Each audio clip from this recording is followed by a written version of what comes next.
I live again. Could have thrown a little bit more gravel on it. I live again. Yeah, you're right. You're definitely right there. You got to give it a little You got to give it a little grit. grit.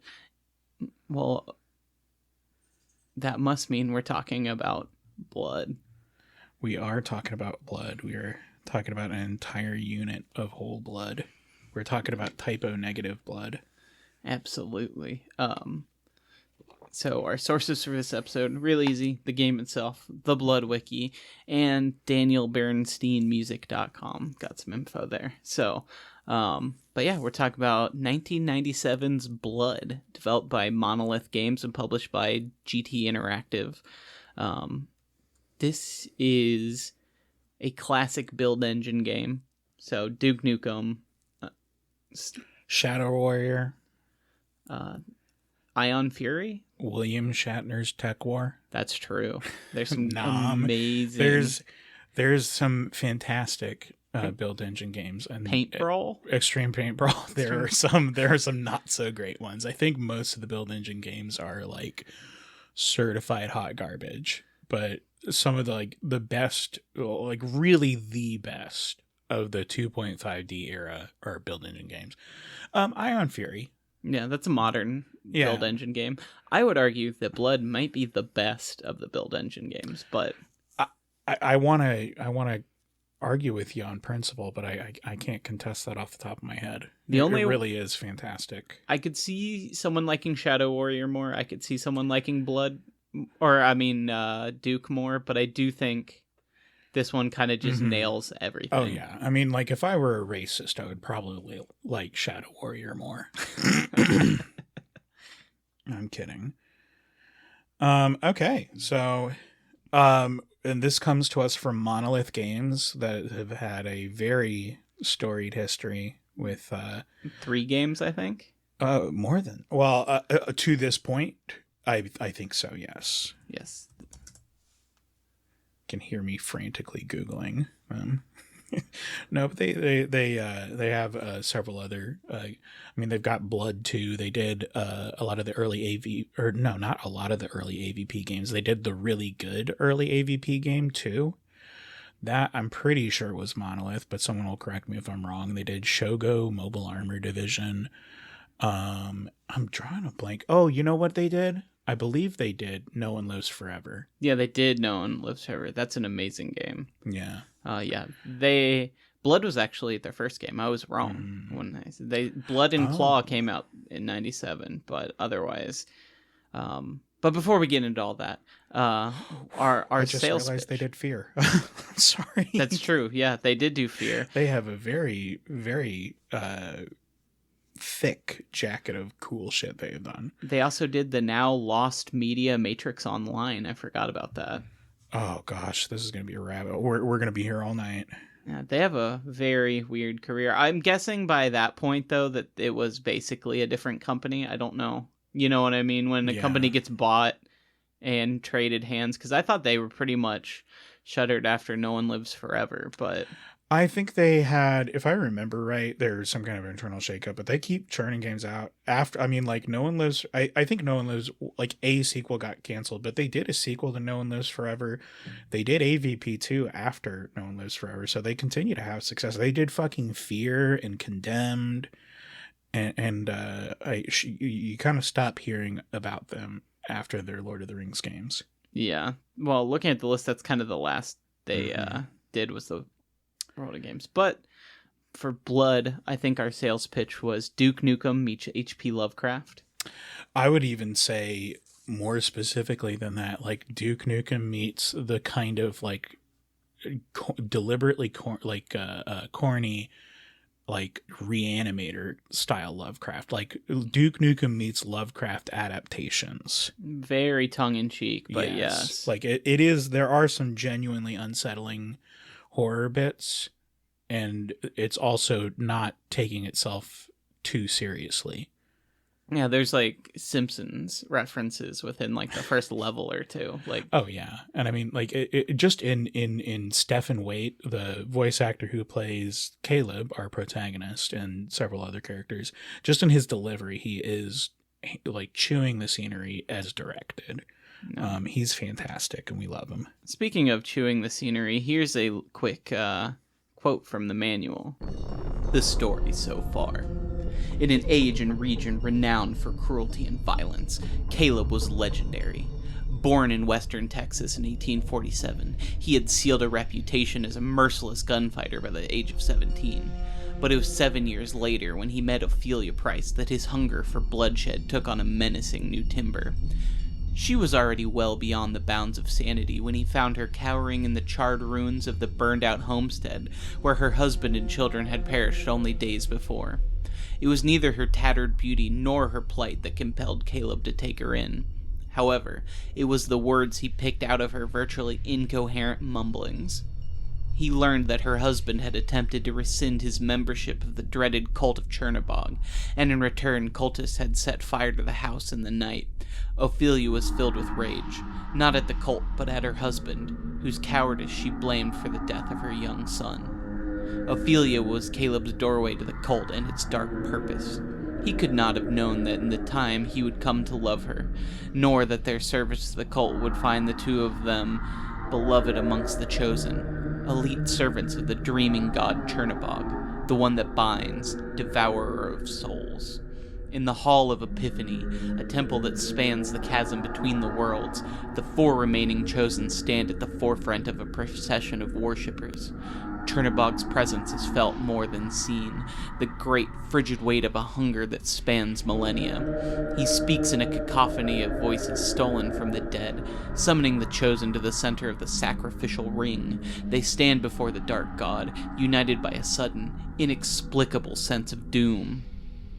A wordless cry rises from the seething shadows, the voice swallowed up by many until the hall resounds with them. The members of the procession behind the chosen melt away in a gust of ethereal wind, extinguished like so many candle flames.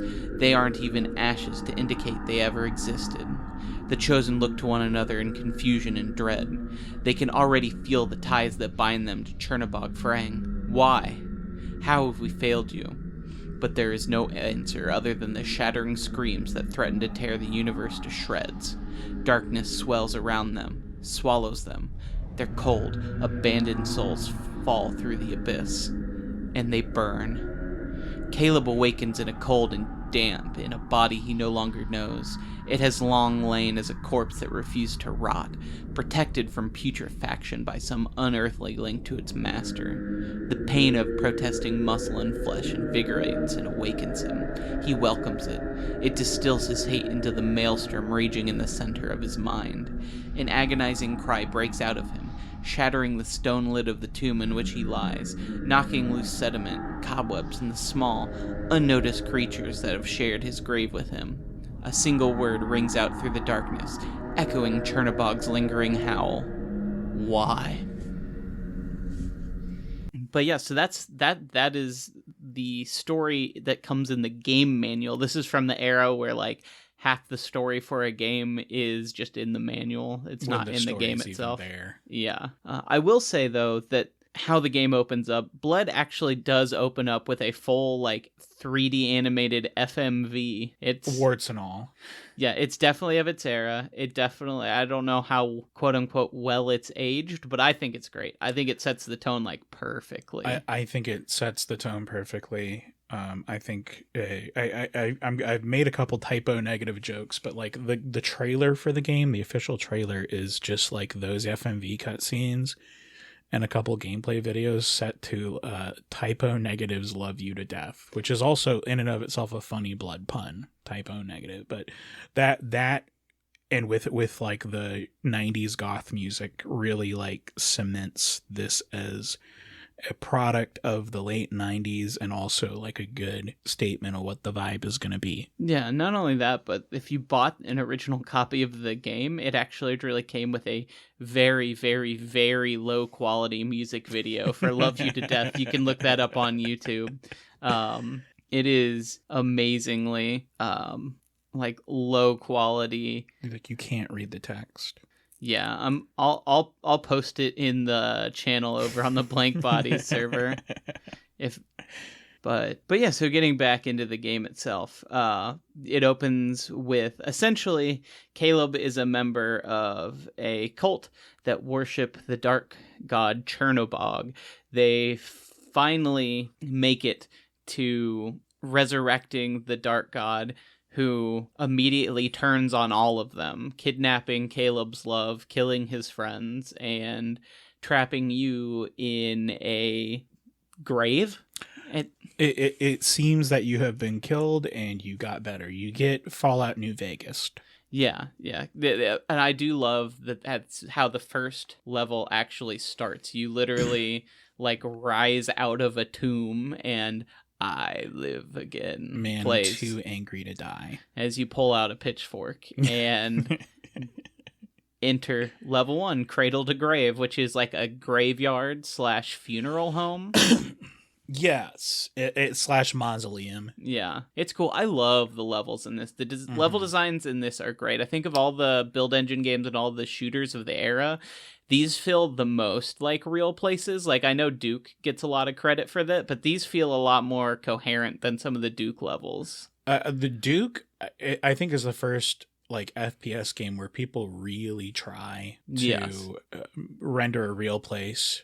The scant compliment I'll give Tech War is they probably tried it first and it sucked. But Duke was the first one that where the level designers are actually trying to make it look like a real place rather than a maze that uses a lot of like good level design, but still kind of an abstract area. Duke is really the first where you see earnest attempts at rendering real places with all their little details, and crucially, and the reason Duke did it best first is all the elements of interactivity. Yeah. You can just go around pressing buttons you're not supposed to, like fucking with cash registers, messing up or smashing windows, just, doing the stuff that Blank Bodies listeners do in their free time. I do love Duke, but it does kind of feel like this weird nightmare dreamscape of aliens, strip clubs, and bars. Right. Whereas Blood, like, it is a horror setting, but it doesn't feel too crazy of a layout for like a graveyard or a train or a carnival. Like, it kind of makes sense. Yeah, it makes sense through this like haunted mansion lens. And sorry, where I was going with that is like Blood is like a perfect iteration on that, and a nice level of polish and spit shine for something like what, a year later. Yeah, 1 year later. So pretty quick on the draw, I think. Like, more so than something like Shadow Warrior. Shadow Warrior still felt very abstract in a lot of places. There were in that Duke Nukem kind of way. Shadow Warrior gets away with it a little bit more because Shadow Warrior has so many more fantasy elements to it. Right. Like, you are like hopping through like kind of fantasy portals and like fighting. So it gives itself a setting where it can use that abstraction, and I guess Blood does that too, I think, as well. Like the whole like through the lens of a haunted mansion, kind of where I hit my 2 hours and stopped playing was where the levels kind of start to get into these catacombs and temples where it's like, this looks like a real place. It's hard to it doesn't have this like visual landmarks that the early half of the episode does. And we are sticking with episode 1. There are 5 total episodes. It shipped with 3, and then I believe 2 were in DLC. I think there's like an unofficial like 6th one. There's a bunch of expanded content. We didn't get into that, but there's a lot of this game. If you played this and enjoyed this for what it is, I know you actually have to boot it separately in the reboot. Let's talk about that really quick, how to get this running. So there are a couple of ways. The easiest way is just go buy it on Steam. I believe it was on sale. I don't think it is anymore. It was when we announced it. I will check real quick, but I don't know that that's going to be the case when this episode goes live. No. So, but I think it's like $10. As of right now, base price is $10. Now, by the time this episode goes live, they may have a whole big Steam sale that comes with the announcement of Half-Life 3. We can't know. Yeah, exactly. If there's one thing we can count on this year, it's Half-Life 3. Oh, fuck off. I'm a believer, but I'm not, and I'm a bigger fan than you are. But yeah, if this game does sound interesting, but you want to wait, it goes on sale for like $2 all the time. So Right. if $10, if that $8 is enough to sway your purchase or not, patience will get you there. Add it to your wish list with the other 500 games you have on yours, just like mine. I mean, if you're going to be schmucks like us and pay full price for it, you are getting more than your money's worth, certainly. Night Dive has done an excellent job curating all the ancillary content to Blood. Yeah, it does come with all the original DLC packs, or expansion packs as they were back in the day, which were basically like extended campaigns that were generally the same length as the original game back in the day. Yeah, you're basically getting like an opposing force's worth of content at the very least. Probably more, really. Yeah, so you get this is a little expanded, but One Whole Unit Blood was the old complete collection. It's not the Night Dive version, but it's what they came out with later. It comes with it comes with the fully patched original game, plus you get Cryptic Passage, which is 10 level episode. So it's one episode. The first game had 3. Yeah. This adds 1 episode and 4 bloodbath levels, which is the multiplayer mode. I never really played the multiplayer for this. I keep forgetting it had multiplayer, to be honest with you. I think this would be a fantastic co-op game, like an unexpected co-op hit, in the same way that System Shock 2 for the longest time, like the community kind of stayed alive on it being a good co-op game. I feel like I'm surprised people haven't tapped into that with Blood. Maybe they have, and that's just a blind spot for me. I hope people are playing this in co-op, or there's provisions for it, because it's a fucking hard game. Yeah, it is very difficult. We'll get into that. Oh, you also do get the original Plasma Pack, which was actually made by Monolith again, but it's 9 more levels. But it also adds new weapons, additional enemies, new weapon modes. So there's actually, you can right click and the guns do different stuff. That's in, I believe, that works in the main patched version of the game now in the later levels. So that wasn't on release? No. So yeah, that was actually expanded content originally. That's interesting. I didn't know that. Yeah. In Cryptic Passage, the other expansion I forgot to mention, was actually made by Sunstorm Interactive, who are known for creating like Deer Hunter. Yeah, Deer Hunter. They also did the Duke Nukem Manhattan Project. Didn't they do Carnivores? Possibly. Well, let me look that up real quick before I get too off topic. Carnivores is something we ought to cover one day. I've not played that one. Everyone has. Oh, you know what? They did do Carnivores. They published Carnivores. Carnivores is fucking action forms of oh hell. They published it, but they also did Carnivores 4 Cityscapes. Yeah. Chasm the Rift. The Chasm the Rift guys did Carnivores. And Sunstorm, if I remember right, they developed Deer Hunter, which was like a whole big theme that was like probably one of the first like really big blue collar PC games. So it became a huge fad, and I think Sunstorm was like a company that like would publish a lot of those hunting games. They did.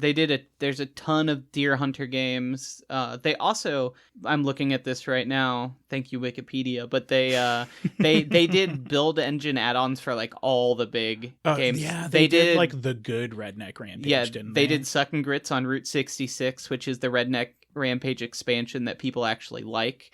They did Wanton Destruction for Shadow Warrior. We may talk about this more later, but apparently they never actually commercially released it. It was made, and then they just ended up giving it away for free years later.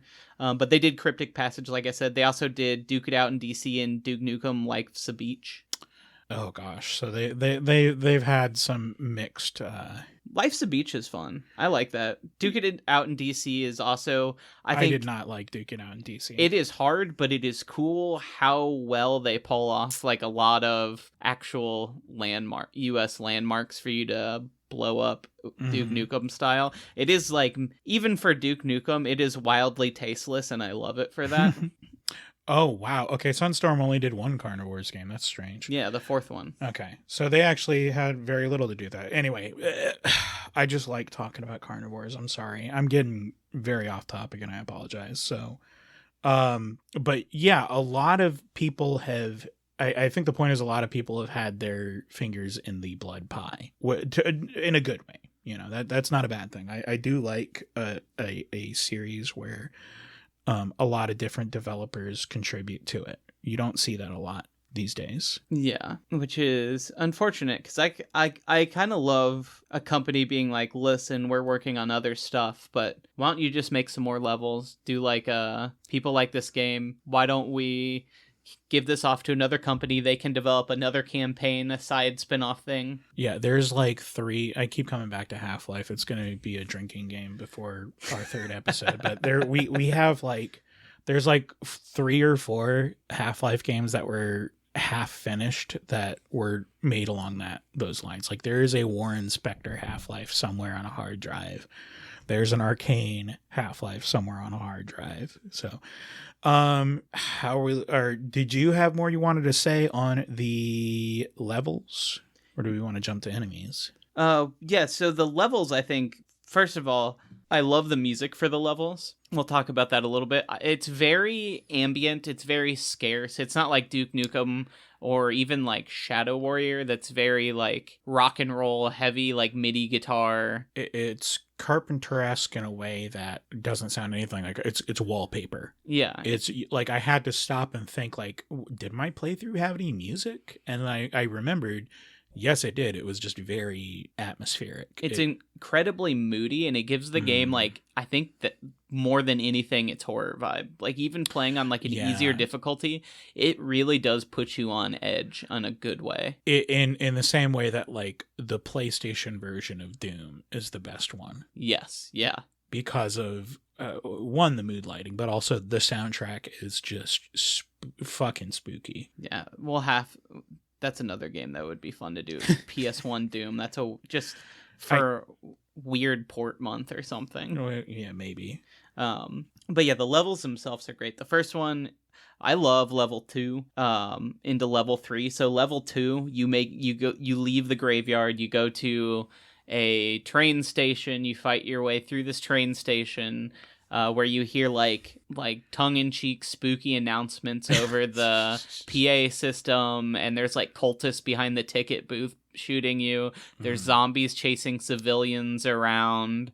A great enemy design, by the way. I'll come back to that. Yeah, with the civilians, but there's like phone booth you can go up and like answer. There's a ringing phone you answer. Like a Simpsons joke. Yeah, it's a Bart Simpson joke because they ask for Mr. Hugh Jass. Yeah. There's like 3 Simpsons jokes in that one level. Yeah, there's a bunch. It's just how you did it back then. Yeah, I like it. There's a little bar that's got like a jukebox on it, and you're like, oh, I'll interact with it. It'll play some music, and instead it just like plays like the level end, like humans screaming, suffering. Mostly groans. Yeah, it's off-putting, honestly. Yeah, tongue-in-cheek the whole way. Yeah, but I really like how the levels lead into each other. So you break through the wall of the first level, you see the train tracks. You then fight your way down the train tracks into the trains, through the train station, and you make it to the train. Third level takes place on a moving train, which is, especially for the time period, insanely cool. Yeah, I mean, and to use Duke Nukem as our anchor here, you did have like moving train platforms you could ride on, but these were like trams within a level. And these were not like controllable or anything. These weren't these are just moving boxes, right? To have something like that, it became kind of a build engine trope in better build engine games and fan games and mods to have a level that takes place on a large moving vehicle. And I think this is kind of the level that sets that. Because it honestly is the standout level of the episode. I love it. It's enough of a standout level that there are pieces of that level in the 2 levels bookending it. Yes. You continue finding trash train cars through the next level, but just it's a good the visual spectacle of being on a moving train, the very floor action movie, right? Yeah, and just the constant like rubber banding back and forth, like it's a good use of backtracking. There's just excellent use of making the most of like a train and a couple like sleeper cars, and like they're like 2 floors each. You can kind of get on the roof. Yeah. Very well done. Yeah, and I like how you end up like, to beat the level, you have to blow up the train. You have to overload the engine, blow up the train. And before even how the level starts, you're standing on the front of the train and you see like cultists and civilians in front of the train like screaming, and they get run over by the train. Yeah, it's like smarter people than me would look at that and be like, oh, there's scaffolding that you like, this is a novel thing. There's scaffolding that you cannot jump off the train or you're going to get killed. Yeah. No, they're not. They're doing it because it's really funny to watch a train run over a cultist and have him just like doing. And by the way, they're standing there the whole. It's like that Austin Powers scene with the steam room. Help! Yeah, help. And just like screaming and watching. Like they got plenty of time to get. It is for the gag. It is perennially hilarious. That's the thing. This game is a horror game. It's got atmosphere, but it's very tongue in cheek. It's very goofy. But then the train crashes and you crash into a carnival. You start the next level on like the crash train and you make your way into a carnival with interactive like carnival games, which I think is so cool. The whole level is just I think if you took out all of that, it would be a very boring, like Doom-like level, but it is just a parade of interactive diversions.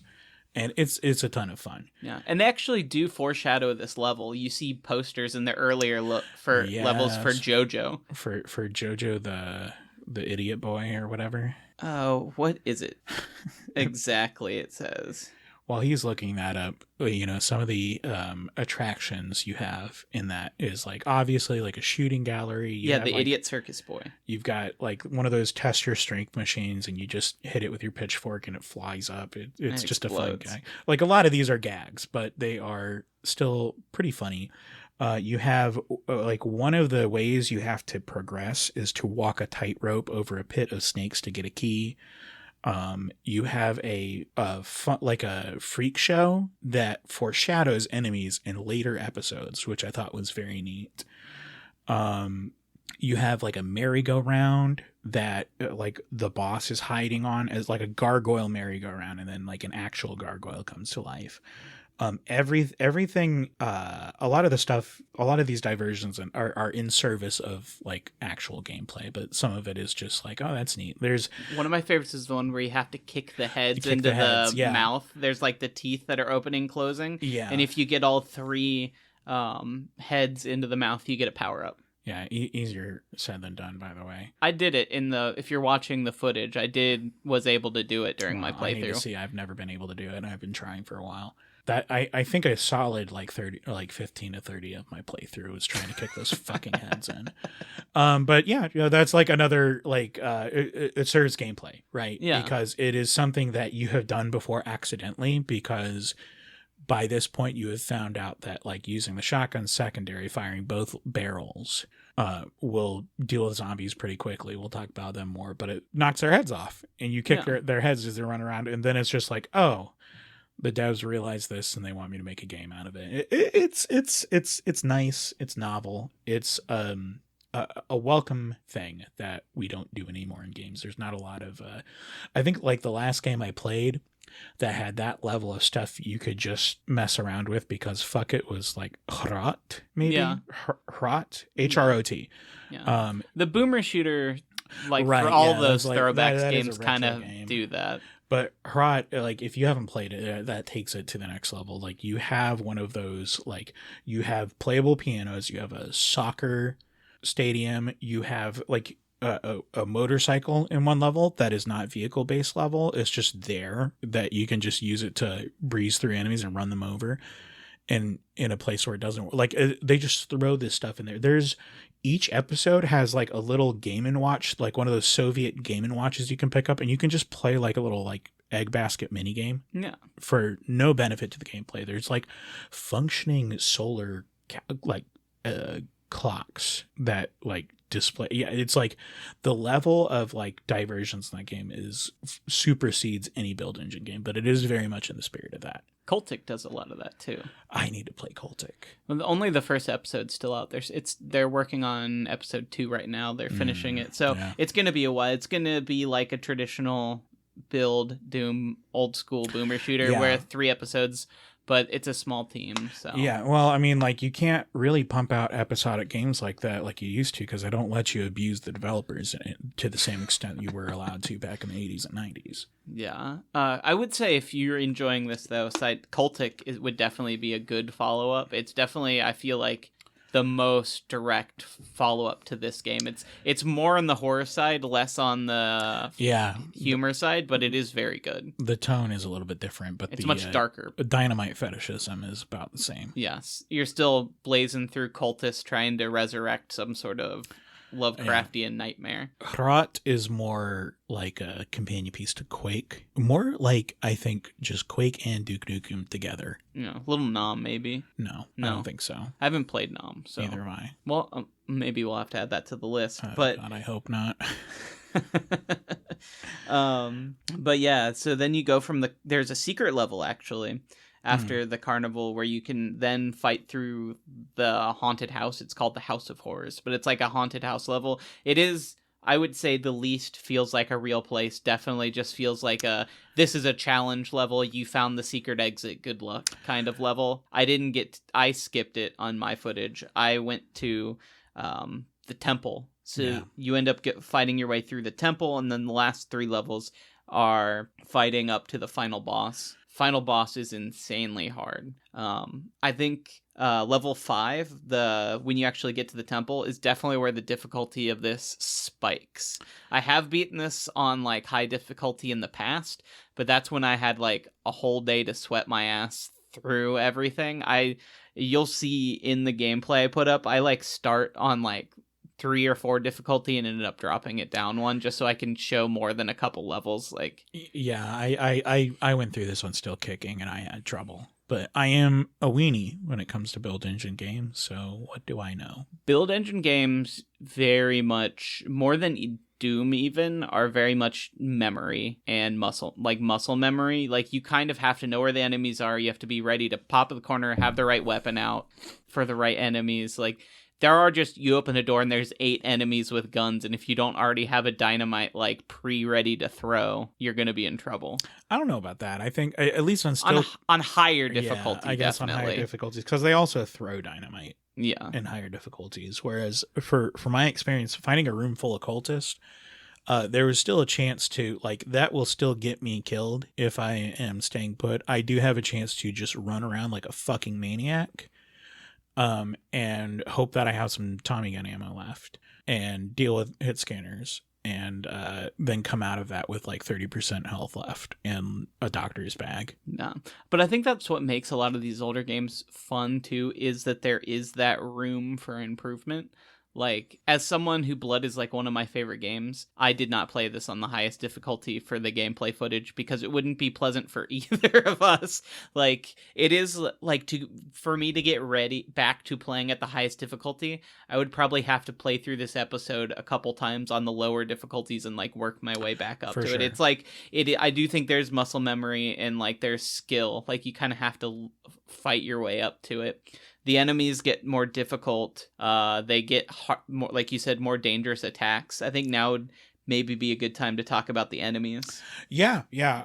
All I was gonna say was, I mean, I kind of stopped at the temple, or no, Hallowed Grounds is where I stopped. But the secret levels in a lot of these games too. You mentioned it did feel. I'm using my words, not yours, but undercooked, right? Well, it felt more experimental. Like if it felt like I it see. wasn't trying to be a specific place. Like what I like about we were talking about how this game kind of had the most real feeling levels. They felt like real places.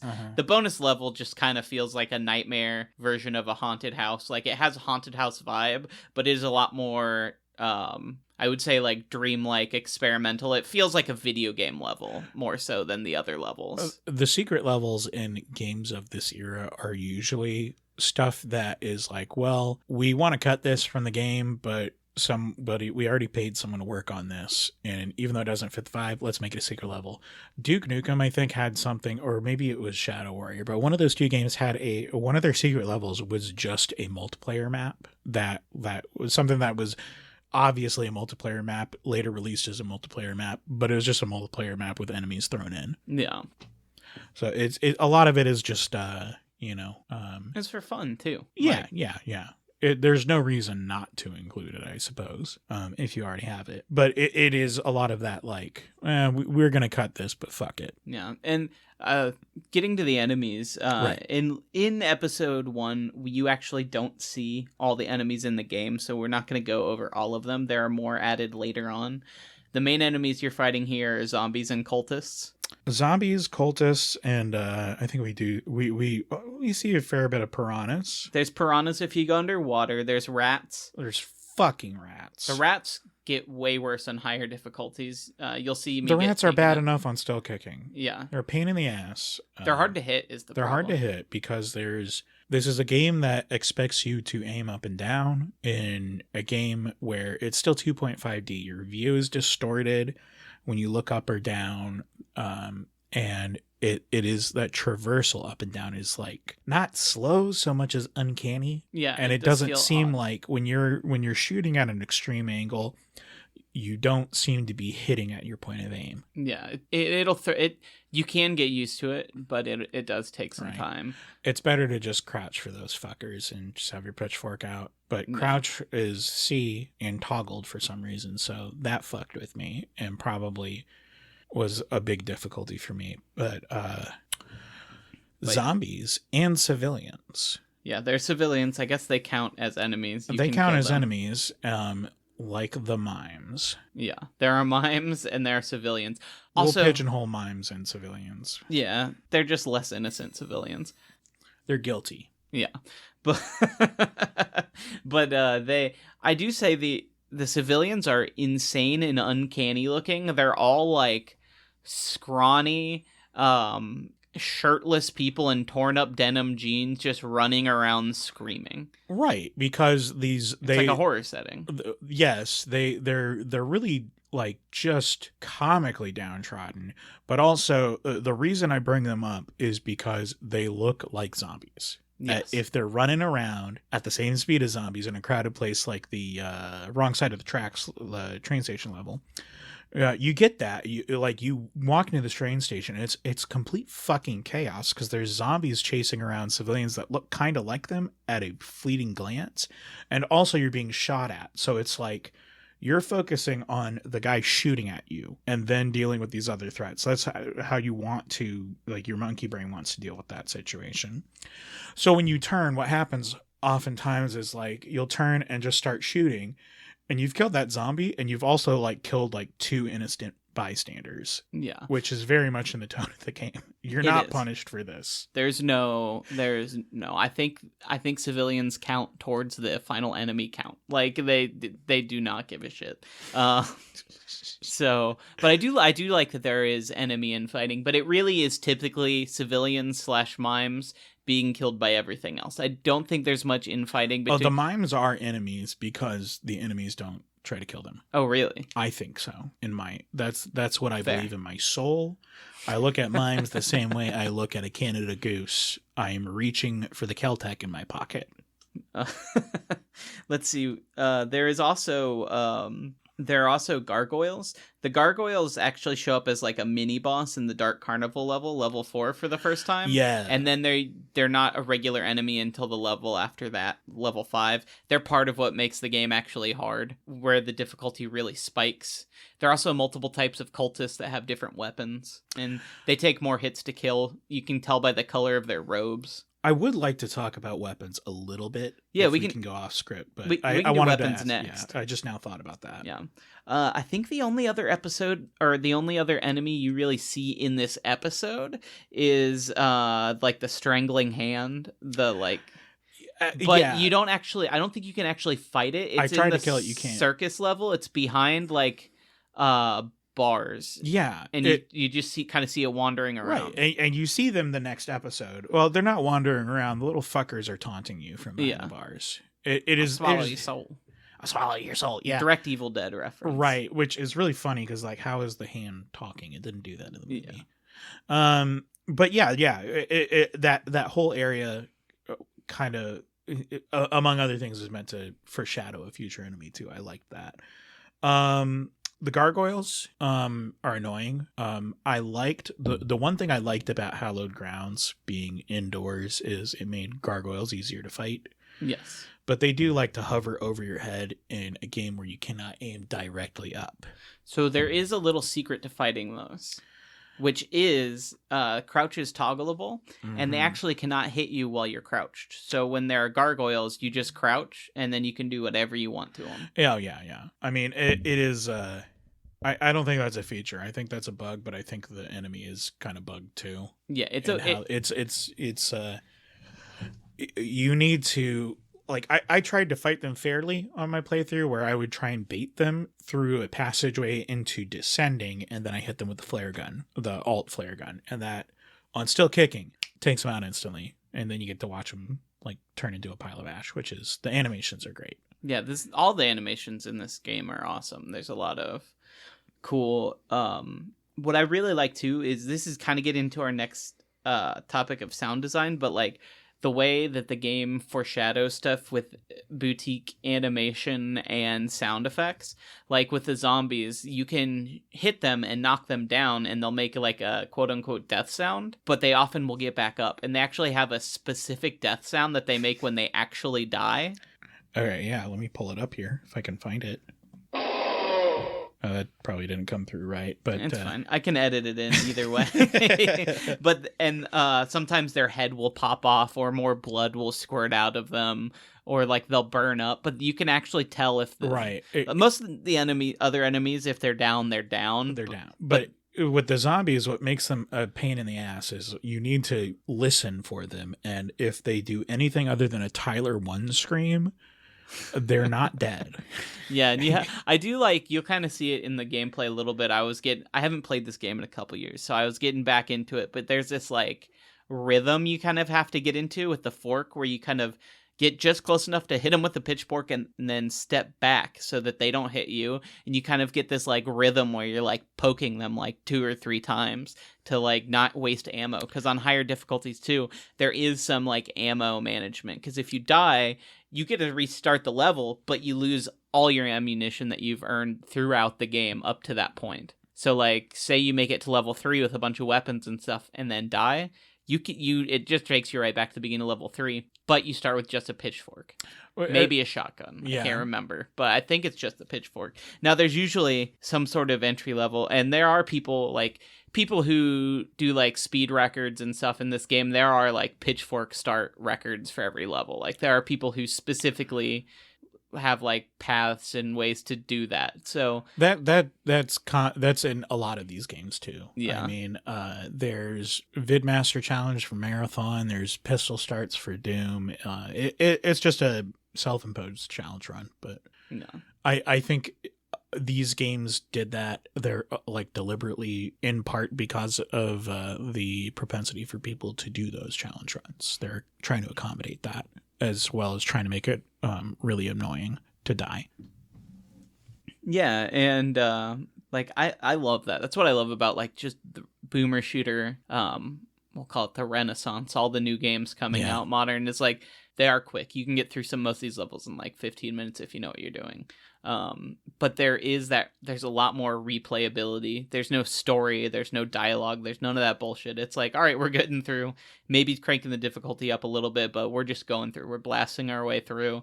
And so there's more replayability because there's not all the fluff of like plot and eye candy that you just like sit on a tram for 5 minutes at the beginning of the level so they can show off the city they built before the actual game starts. Kind of none of that Halo 2 intro stuff, which I love Halo 2, but I just replayed that with a friend recently, and like I forgot how long I believe it's New Mombasa, where you're kind of just walking around and riding the tram at the very beginning before the Cairo alien Station. Yeah, Cairo Station. I like that. It is nice. I think it's because if I remember right, you can just skip that if you skip the cutscene.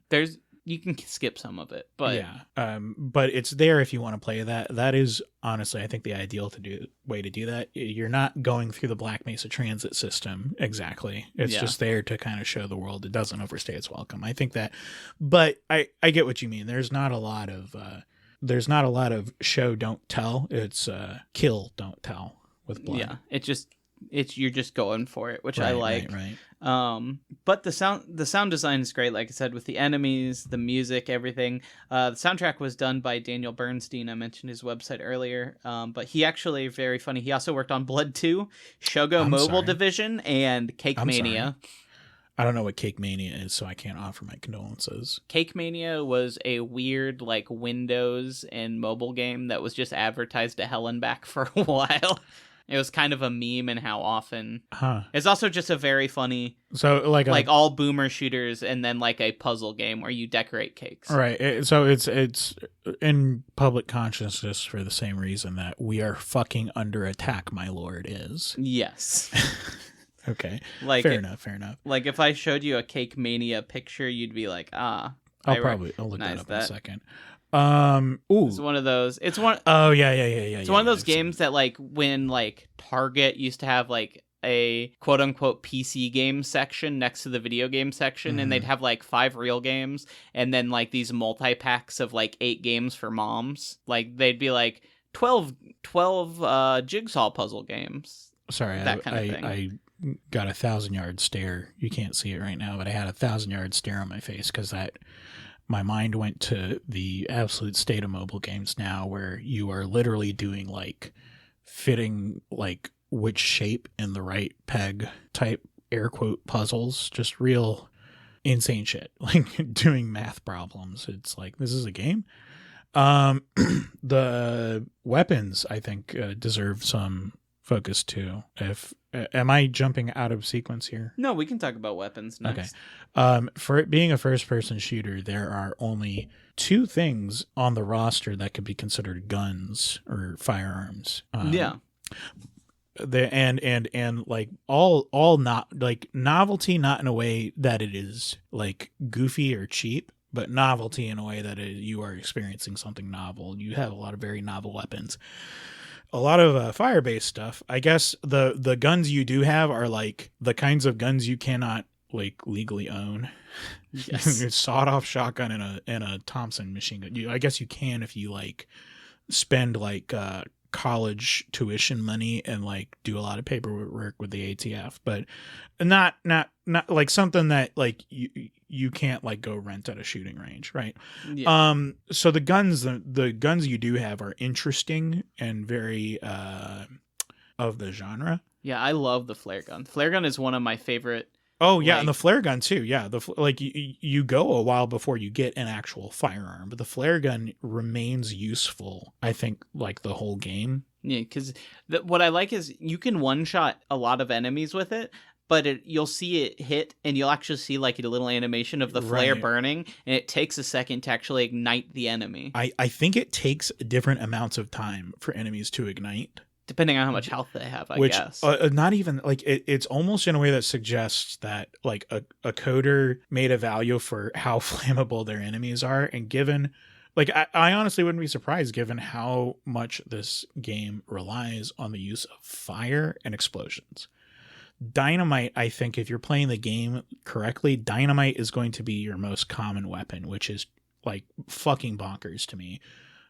There's several weapons that are based on fire as well. You have the flare gun, you have the napalm launcher, you have the fucking like Watchman aerosol cannon Zippo. Yes. Which I don't think you get in the first episode, but so which is a shame. It is one of the more fun ones. There's also obviously dynamite. Mm-hmm.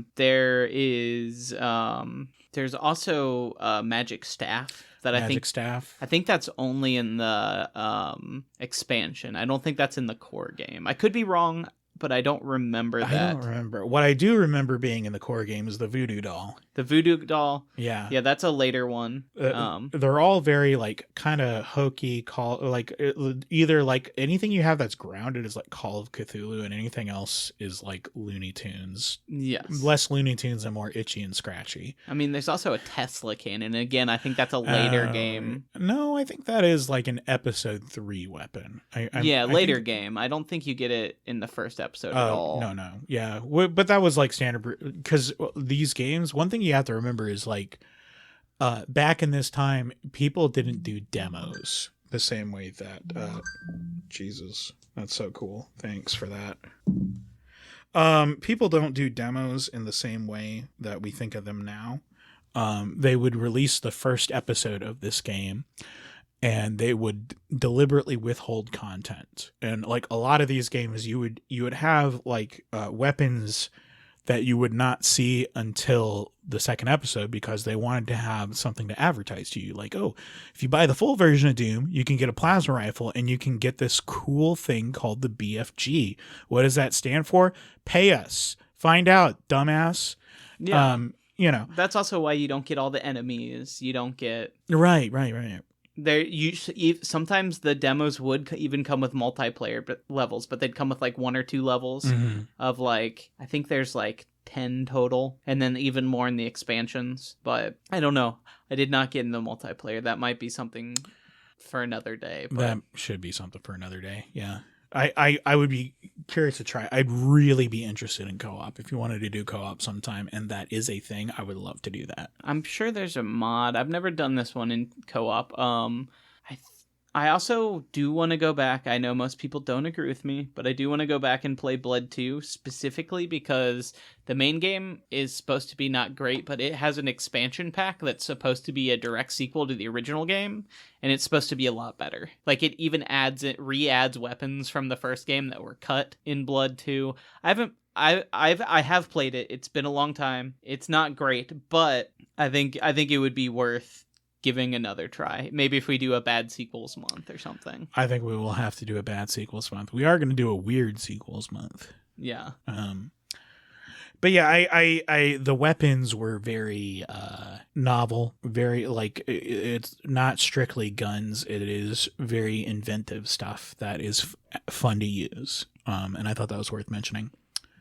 What else do we have on the docket here, sir? Well, let's see. We got a whole script for that.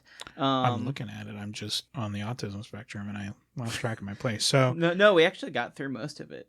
So I think that's really it, other than like final thoughts and that kind of thing. But final thoughts. I think another element that is not worth having a whole talking point about, but is important to mention, is the movement. Yeah. I've never seen a game where like this, where it feels like that to move. I'll probably feel that with Cultic, but it's very bouncy. It's bouncy. It's fast. A lot of these old games, like, that's part of why I said there's like some muscle memory, and there's some, you can really get moving once you know the levels. Once you know what you're doing, you can. It's not bunny hopping per se, but you really can glide.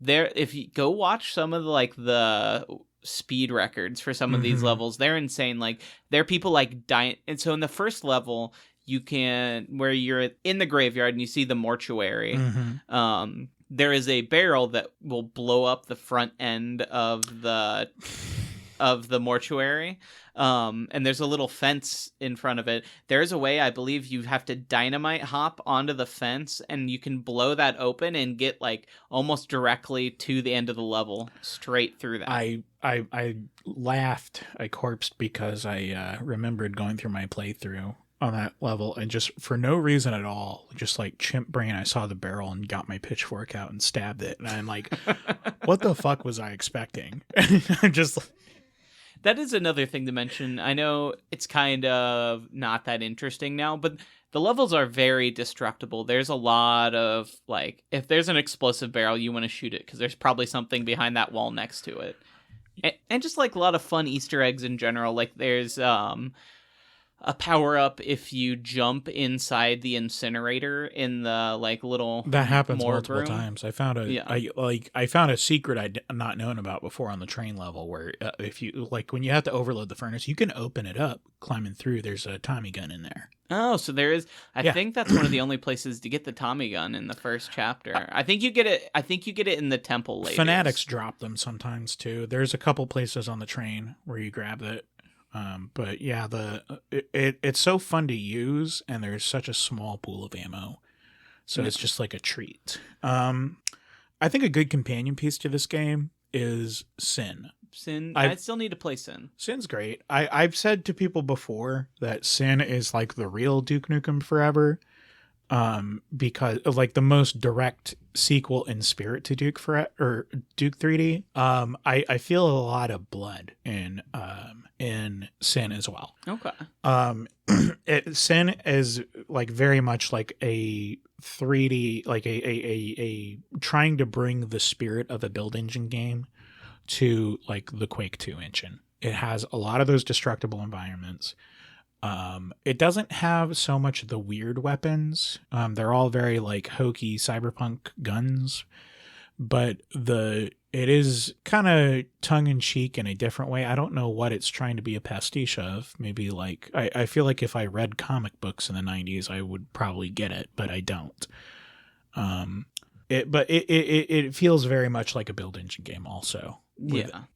As much as you can be that in the Quake engine. I've heard really good things about it. It's got designers that worked on Duke 3D. Oh, well, that'll do it. Yeah, as well. Yeah, so, like, a lot of people who didn't jump ship and just sit and play World of Warcraft and say we're working on it for Duke Nukem Forever. Yeah, the ones that wanted to keep working on games went to Ritual or other studios. But yeah. I don't know what else I have to say about Blood other than Stephen Waite's performance as Caleb is fantastic. Amazing. Like, lines that would sound stupid and do sound stupid from anyone else. Like, Stephen Waite kills it because he just leans so much into the mawkishness of it. Like, there's, like, some performances that he does that are actually, like, make you feel stuff. Like, when this is a spoiler, but later in the game you find his no that's the end of the first episode, right, where he sees Ophelia like dead and just, like, lets out this, like, biblical wail. I'm like, oh wow, that's actually good voice acting. Yeah, there's a reason he's, like, keeps getting hired by people for, like, the Boomer Shooter revival. There's a reason he's in Dusk and in Gloomwood and these other games. Yeah, it's definitely worth checking out the later levels, even if you keep it on easier difficulty just to get through it. But, like, some crazy cool levels. There's, like, I believe it's a 2-part level that's based on The Shining. There's one that's based on The Thing, I think. Yeah, I believe so. Yeah. There's just really, really cool, interesting level designs, and they get bigger in the later chapters. They actually have less levels in some of the later expansions, but later episodes, I guess, way to put it. But they get a lot bigger. They kind of expect more of you. They kind of expect you to know what you're doing. So there's more keycard juggling. And I want to go all the way back to the beginning and revise what I said on the sales pitch. Okay. It's not Duke Nukem for meets H.P. Lovecraft. It's Duke Nukem meets Joe Bob Briggs. Yes. Just saying that out loud gives me a new appreciation for it. I think it is for people, like, it was designed for people who watched Monster Vision when it was still on the air. It's a game for people who are fans of horror movies. Like, right, yeah. There are so many, like, little throwaway references to other horror movies. Like, like we already mentioned the Evil Dead references. Like they're all throughout the game. If you dive through this and keep going, you'll find more and more, and like a whole wide swath of horror movies, not just like Evil Dead, but like Hammer horror. There's Hammer references, like more modern horror. I'm pretty sure there's like Poe, like Caleb quotes Poe a couple times. Right. Like yeah. there's all over the place, and there's more enemies too. I didn't want to dive into them, but there's like shark monsters and like weird giant vomiting zombies and more fantasy. I think there's a variant of the cultists that fire a Tesla cannon. There's a variant in episode 1 that fires a Tommy gun, and that's usually where you're getting ammo for it. And they're bastards. Yeah, so yeah, I would definitely check out more of this game if you enjoy it. I think it gets better, especially once you kind of get the muscle memory for this game. I'm going to keep playing it now that I have it installed like I always do. I probably will give it a little bit more time, and then I'm going to move on to next episode's game. Yeah, so let's talk about that. We got our next game coming up, and this one's going to be really easy to play. I'll still probably put out a little preview how to get it like I did with this episode, but it is literally free on Steam. Right. There's different ways of getting it for free, too, but... You can just download the source port, but... That's how you did it in the old days. It's Marathon. I guess we're playing the first Marathon, right? Which is, I would say, the predecessor to Halo. It is one of the things that's the predecessor to Halo. Don't go into it expecting Halo, because you're going to be pissed off and leave in a huff. Go into it expecting House of Leaves. Sci-fi Doom. No, I wouldn't say sci-fi Doom. I would say like Russian, Soviet Andrei Tarkovsky Doom. It is. I have played a little bit of it in the past. It is a bit nightmarish until you get your feet under you, and even then, I think it's an interesting older shooter because it is pretty unique. Yeah. Also, if you liked how realistic levels are here, kiss that shit goodbye. Marathon looks very not abstract, but like hostile. The whole game, if it's trying to resemble something, it's trying to resemble those like ambiguous industrial areas in the movie Alien. Yes. It's very dark. The things around you have a purpose, you're sure, but you don't know what they are. And it's not something you can afford to focus on. Yeah, I'm excited to sit down and actually give this a real playthrough. I think I played it in the past and got frustrated and gave up on it. So. Yeah. I mean, I've been playing Marathon since 1999, and I have never beaten it. Okay, so I'm with you. And Marathon 1 is maybe the most frustrating in terms of level design. It's not the least approachable. I would say Marathon Infinity is more the House of Leaves game, but it is very like, well, you'll see. Yeah. Read those terminals. Look for those terminals. Have those terminals keep you up at night. Yeah. But yeah, so we'll be back with Marathon next, Escape or in will the next make 2 me weeks. God. I will have a little preview video like I did this week, just talking about how to get it, although it is very simple.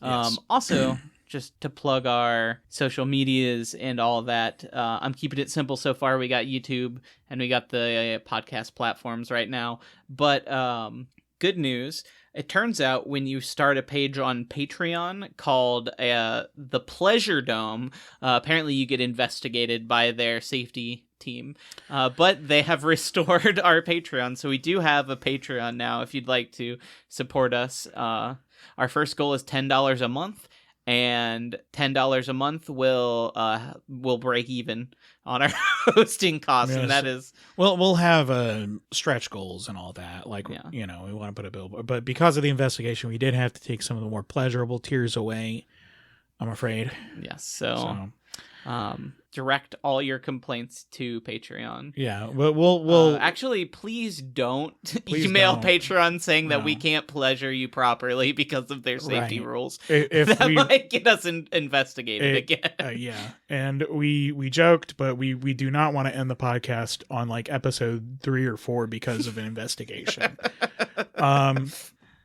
All right. Well, on the Discord, I am third John in the Blink Bodies Discord. Yeah, you can come hang out. There You should can come be. hang out. We get a room. They get the whole school. We get the little shitty classroom they use for anime club. Hey, if this show continues to grow and pick up, we might make our own server eventually. But I just didn't. Oh no! I also didn't want to spam everyone with like 8. Oh yeah, no. I'm joking. I love the Blank Bodies community. Yeah, and I'm very grateful for them giving us a space here. And if you somehow found us and haven't checked it out, I also have another show called Blank Bodies where we talk about Vampire the Masquerade, and tabletop games, and horror. So that might be up your alley. But either way, thanks for hanging out. I think that's all we got for you. Yeah, man, I'm sorry about being late, dude. I was checking Discord and there was this guy that messaged me and said, like, basically, like, there is a way I can get the mandate of heaven. Okay. No, but it was a crypto scam. Mm. So I had to work on that.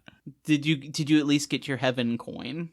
No. It was I'm bad at checking messages, so it's like by the time I went to the page, it was already shut down by the Federal Trade Commission. Man, yeah, that's the only reason I knew it was a scam.